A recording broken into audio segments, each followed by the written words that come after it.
कल कांग्रेस ने अपनी मध्य प्रदेश को लेकर सूची जारी कर दी है लोकसभा प्रत्याशियों की। 12 नेताओं के इसमें नाम है। सबसे पहले हम बात करते हैं मध्य प्रदेश की राजधानी भोपाल की, क्योंकि भोपाल से बीजेपी की जो प्रत्याशी हैं आलोक शर्मा हैं, चुनावी तैयारियां शुरू कर चुके हैं। चुनावी जो बैठकें हैं उन्हें भी संबोधित करना उन्होंने शुरू कर दिया है। तो यहाँ से कांग्रेस ने अरुण श्रीवास्तव को अपना प्रत्याशी बनाया है। अरुण श्रीवास्तव भोपाल ग्रामीण के जिलाध्यक्ष रहे हैं, लेकिन कोई चुनाव नहीं लड़े हैं अब तक।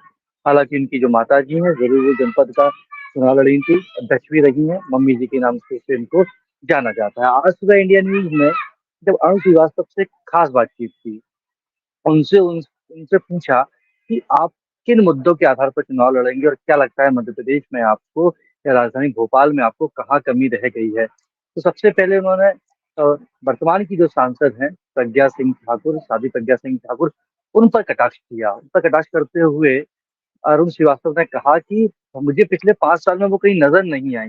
जब उनका टिकट कट गया तो वो सीहोर से जो शराब की दुकान है, क्योंकि जो सीहोर क्षेत्र आता है वो भोपाल लोकसभा में ही आता है। सीहोर में बीजेपी के विधायक की जो शराब की दुकान थी उसी के खिलाफ वो धरना देने पहुंची थी, इस पर पत्थर भी फेंका था।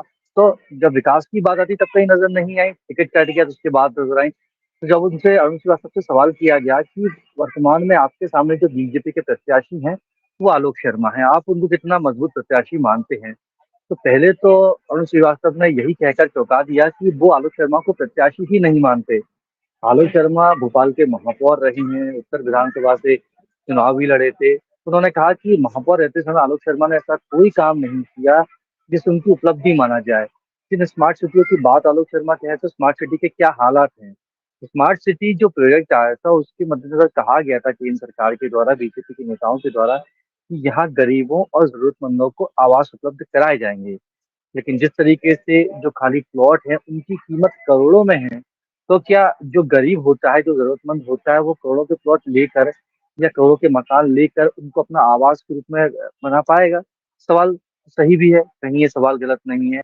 इसके साथ ही अरुण श्रीवास्तव ने कहा कि जब पूछा गया कि बीजेपी ने तो अपने प्रत्याशियों के नामों का पहले ही ऐलान कर दिया था, आपका ऐलान अभी हुआ है, तो क्या आपको लगता नहीं कि बीजेपी मार्जिन ले लेगी?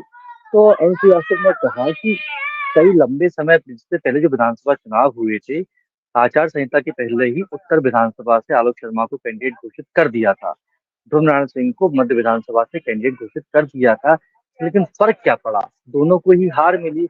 अगर यही नीति कारगर होती तो आलोक शर्मा भी जीतते, ध्रुव नारायण सिंह भी जीतते, लेकिन दोनों नहीं जीत पाए। तो उससे स्पष्ट है कि जो मेहनत करता है, कार्यकर्ता जमीन पर मेहनत करता है, जनता को जिसकी नीतियां अच्छी लगती हैं वही चुनाव में जीतता है और वही चुनाव मजबूती के साथ लड़ भी पाता है।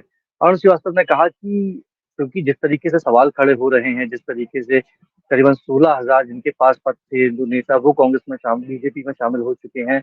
बड़ी संख्या में अभी होली के बाद बूथ पर एक अभियान चलाया जाएगा। बड़ी संख्या में तब भी जो कांग्रेस के कार्यकर्ता हैं बीजेपी में शामिल होंगे। तो उनसे पूछा गया कि भोपाल लोकसभा में बड़ी संख्या में जो नेता हाल ही में सुरेश पचौरी भी, कैलाश मिश्रा भी बीजेपी का दामन थाम चुके हैं, तो नुकसान नहीं होगा क्या कांग्रेस को? तो उन्होंने कहा कि जिसके मन में लालच था, जिसके मन में डर था, वो कांग्रेस छोड़कर गया है। कांग्रेस का कर्मठ कार्यकर्ता है जो उसके लिए मेहनत करता है, दिन रात जमीन पर रहकर लड़ता है विरोधियों से, जनता की इसकी बात करता है, वो कहीं नहीं गया। तो उन्होंने कहा कि मेरा जो चुनाव है मेरा कार्यकर्ता लड़ेगा, क्योंकि मैं ग्रामीण जिलाध्यक्ष भी रहा हूँ, किसान परिवार से आता हूँ। तो बेहतर रूप से समझता हूँ कि बीजेपी ने किस तरीके से धोखा दिया है किसानों को, ग्रामीणों के विकास की केवल बात की, ग्रामीणों का विकास नहीं किया। जिस तरीके से जब बीजेपी विधानसभा चुनाव में अपना संकल्प पत्र लेकर आई थी तब धान और गेहूं के समर्थन मूल्य की बात की थी। उन्होंने कहा कि बोनस दिया है, समर्थन मूल्य जो 2600 देने की बात की थी, 2700 देने की बात की थी, उस पर तो बीजेपी आगे ही नहीं बढ़ रही। तो इस तरह से सियासत देखने को मिली। तो आज अब से कुछ देर पहले अरुण श्रीवास्तव प्रदेश कांग्रेस कार्यालय भी पहुंचे, वहां उन्होंने माल्यार्पण भी किया, नेताओं से भी बातचीत की। और अब हम देखेंगे कल से वो किस तरीके से अभियान में शरीक होते हैं और आलोक शर्मा को किस तरीके से हरा पाते हैं। क्योंकि एक वो कहा भी जाता है कि कायस्थ जब जब लड़ता है भोपाल से तो उसे कहीं ना कहीं जीत मिलती है। लेकिन जिस तरीके से राम मंदिर और जिस तरीके से बीजेपी अग्रेसिव मोड में काम कर रही है, तो क्या अरुण श्रीवास्तव भोपाल लोकसभा को जीत भी पाएंगे? इसके बाद हम बात करते हैं राजगढ़ की। जैसा हमने कल ही कहा था कि राजगढ़ से हालांकि कल प्रत्याशी के नाम की घोषणा नहीं की गई थी, लेकिन आज जो कल रात में जो सूची आई है उसमें दिग्विजय सिंह को राजगढ़ लोकसभा से प्रत्याशी बनाया गया है। हम रीवा की बात कर लेते हैं। रीवा से विधायक नवा मिश्रा की जो पत्नी है नीलम मिश्रा, जो कि बीजेपी की विधायक रह चुकी हैं, उन्हें वहां से टिकट दिया गया है। इंदौर में जरूर एक ऐसा चेहरा उतारा गया है, क्रांति अक्षय बम, जो कि बहुत ज्यादा सक्रिय नहीं है। जब चुनाव आते हैं तभी क्रांति बम नजर आते हैं, धरना प्रदर्शन देते हैं। तो क्या उज्जैन जैसी महत्वपूर्ण सीट, जिसे बीजेपी का गढ़ भी कहा जाता है, वहाँ कमल खिलने से क्रांति अक्षय बम रोक पाएंगे, ये भी अपने आप में एक बड़ा सवाल है।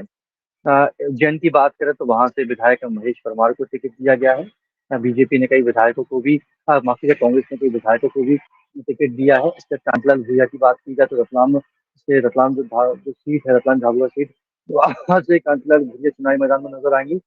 पूर्व केंद्रीय मंत्री भी रहे हैं। जौलपुर से दिनेश यादव चुनावी मैदान में है। इसके साथ ही हम दूसरी सीटों की बात करें, जैसे हम बालाघाट की बात करते हैं, सम्राट वहां से चुनावी मैदान में नजर आएंगे। तो बीजेपी ने, कांग्रेस ने मजबूत प्रत्याशी इस चुनावी मैदान में उतारे हैं। हालांकि अभी भी जो 6 सीटें हैं, 6 लोकसभा सीटें हैं, जिस पर कांग्रेस ने अभी तक प्रत्याशी के नामों का ऐलान नहीं किया है। गुना, जहां से ज्योतिरादित्य सिंधिया बीजेपी के टिकट पर चुनाव लड़ रहे हैं। पहले ऐसी खबरें थी कि अरुण यादव को चुनावी मैदान में उतारा जा सकता है, अरुण यादव को कांग्रेस मौका दे सकती है, लेकिन वहां से स्थानीय प्रत्याशी की मांग की जा रही है। तो फिलहाल वो टिकट होल्ड पर है। ऐसा कहा जा रहा है कि खंडवा से अरुण यादव को चुनाव लड़ाया जा सकता है, लेकिन क्या वो गुना से लड़ेंगे, खंडवा से लड़ेंगे, ऐसा माना जा रहा है कि शाम तक आज एक और सूची आ सकती है, जिसमें 6 लोकसभा जो सीटें हैं जो रह गई हैं, उन पर नामों की घोषणा हो जाएगी। ग्वालियर की हम बात करें, ग्वालियर से प्रवीण पाठक, रामसेवक बाबूजी के बीच में पेच फंसा हुआ है। मुरैना की बात करें तो मुरैना में भी इस तरीके से पेच फंसा है पंकज उपाध्याय और नीतू चक्रवार के बीच में। जिस तरीके से, चूंकि प्रदेश अध्यक्ष जीतू पटवारी भी भोपाल पहुंच चुके हैं, जो 6 सीटों पर पेच है, लगातार भी नेताओं से बातचीत कर रहे हैं किस तरीके से पेच निकाल कर सही तरीके से चुनाव लड़ाएं। विदिशा की हम बात करें, विदिशा से भानु प्रताप शर्मा, इसके साथ ही अनुमा आचार्य के नाम पर चर्चा चल रही है कि उन दोनों में से किसी एक को चुनाव लड़वाया जा सकता है, कांग्रेस अपने टिकट दे सकती है। तो लग रहा है कि तस्वीरें अब धीरे धीरे स्पष्ट होने लगी हैं बीजेपी के मुकाबले। जिस तरीके से कांग्रेस ने भी यही कोशिश की है कि कुछ सिटिंग एमएलए को टिकट दिया है, जिस तरीके से दिग्विजय सिंह को टिकट दिया है, तो कांग्रेस भी अपनी पूरी कोशिश करे कि मजबूत प्रत्याशी बीजेपी के सामने उतारे, ताकि वो कड़ी टक्कर दे सके। और जिस तरीके से बीजेपी मिशन 29 की बात कर रही, तो कहीं ना कहीं कांग्रेस भी यही चाहती है कि उसके हिस्से करीबन 2 से 3 सीट तो जरूर आ ही जाए।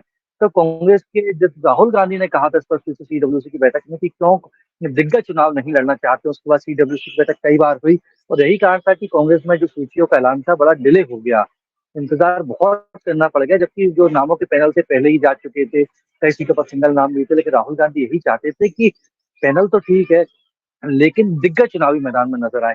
वो सर कांतिलाल भूरिया, हालांकि जीतू पटवारी, उमंग सिंगार के भी चुनाव लड़ने की बात कही जा रही थी, लेकिन इंदौर से जिस तरीके से स्थिति को स्पष्ट कर दिया गया है, धार से स्थिति को स्पष्ट कर दिया गया है कि इंदौर से क्रांति अक्षय बम नजर आएंगे, धार और जो सीट है, रतलाम झाबुआ सीट है, वहां से हमको कांतिलाल भूरिया नजर आने वाले हैं। तो लगभग तस्वीर स्पष्ट होने लगी है कि जीतू पटवारी और उमंग सिंगार चुनाव नहीं लड़ेंगे, लेकिन अरुण यादव चुनाव लड़ेंगे या नहीं लड़ेंगे, फिलहाल इस पर सस्पेंस है, क्योंकि गुना से वो टिकट मांग रहे थे ज्योतिरादित्य सिंधिया के खिलाफ।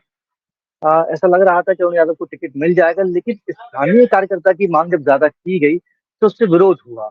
यही कारण था कि गुना से टिकट होल्ड कर दिया गया, लेकिन तो गुना से लगभग स्थिति स्पष्ट हो रही थी। तो अब कांग्रेस जो 29 सीटें हैं, 29 में से जो एक सीट है वो जो इंडिया गठबंधन उसके तहत खुजराव की जो सीट है, वहां पर कांग्रेस अपने प्रत्याशी के नाम का ऐलान नहीं करेगी। जिस तरीके से हमने कल देखा, 12 नाम, 6 नाम हालांकि बाकी हैं। तो लगभग तस्वीर स्पष्ट हो गई है, इन सीटों पर नामों का ऐलान कर दिया गया, और आज शाम तक ऐसा माना जा रहा है कि कांग्रेस जो बची हुई 6 सीटें हैं, वहां पर भी अपने प्रत्याशी का नाम का ऐलान कर देगी, क्योंकि चंबल की जो सीटें हैं वो अपने आप में बेहद महत्वपूर्ण है, और चंबल में कांग्रेस का वोट बैंक भी ठीक है। तो कांग्रेस अपने वोट बैंक का उपयोग करते हुए अपना जो वोट शेयरिंग है, जो वोट परसेंटेज है, उसे बढ़ाना चाहेगी, और कांग्रेस पूरी कोशिश करेगी कुछ ना कि कांग्रेस के खाते में लोकसभा की कुछ ना कुछ सीटें जरूर आ जाए। हालांकि पिछले लोकसभा चुनाव की बात की जाए 19 की, इसके पहले के लोकसभा चुनाव की बात की जाए, तब बीजेपी के पास 27 सीटें थी, पिछले लोकसभा चुनाव में 28 सीटें थी। तो बीजेपी चाहती है कि इस बार मिशन 29 को वो फतेह करे, मतलब वो कांग्रेस के हिस्से में एक भी सीट छोड़ना नहीं चाहती, और कांग्रेस चाहती है कि कम से कम 2 से 3 सीटें तो उसके पास रह ही जाए। यही कारण था कि जब भारत जोड़ो न्याय यात्रा में राहुल गांधी पहुंचे थे, उन्होंने आदिवासी कार्ड भी खेला था, आदिवासियों को लेकर कहा था कि कोई आदिवासी बड़ा उद्योगपति क्यों नहीं बन पाया, आदिवासियों के विकास की बात करते थे, तो आदिवासी आखिरकार विकास की मुख्य धारा से दूर क्यों है। तो आदिवासियों के वोट बैंक को अपने हिस्से में रखकर कांग्रेस चाहेगी कि आदिवासी इलाके की कम से कम कुछ सीटें तो उसे मिल ही जाए।